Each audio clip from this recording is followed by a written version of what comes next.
কোটা সংস্কার আন্দোলনের সময় রাজধানীর মিরপুরে নবম শ্রেণীর ছাত্র লিটন হাসান সহ দুজনকে হত্যার অভিযোগে সাবেক প্রধানমন্ত্রী শেখ হাসিনার বিরুদ্ধে ঢাকার আদালতে আরও দুটি মামলা হয়েছে। ঢাকার চিফ মেট্রোপলিটন ম্যাজিস্ট্রেট আদালতের ম্যাজিস্ট্রেট মেহেদী হাসান খুনের পৃথক দুটি অভিযোগ এজাহার হিসেবে রেকর্ড করতে মিরপুর থানার ভারপ্রাপ্ত কর্মকর্তাকে নির্দেশ দেন।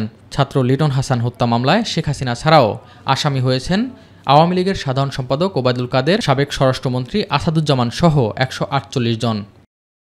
মিরপুরে ১১ নম্বর ওয়ার্ড বিএনপির সহসভাপতি আবদুল্লাহ কবির হত্যার অভিযোগে শেখ হাসিনা সহ ৬৭ জনকে আসামি করে আরেকটি মামলা করেছেন ভুক্তভোগীর স্ত্রী আফসানা আক্তার।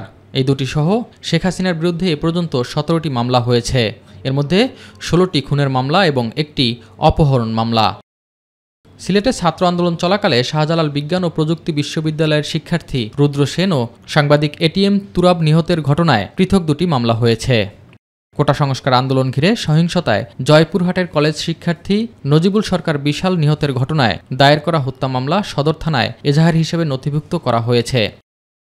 এদিকে বৈষম্যবিরোধী ছাত্র আন্দোলনে চট্টগ্রামে শিক্ষার্থী ওয়াসিম নিহতের ঘটনায় সাবেক প্রধানমন্ত্রী শেখ হাসিনা ও ওবায়দুল কাদের সহ ১০৮ জনের বিরুদ্ধে হত্যা মামলা দায়ের করা হয়েছে।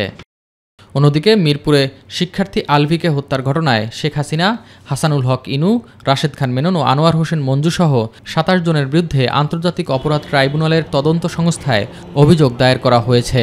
দল হিসেবে আওয়ামী লীগ ও এর অঙ্গ সহযোগী সংগঠনকেও আসামি করা হয়েছে। এস এম আরিফ, মাই টিভি।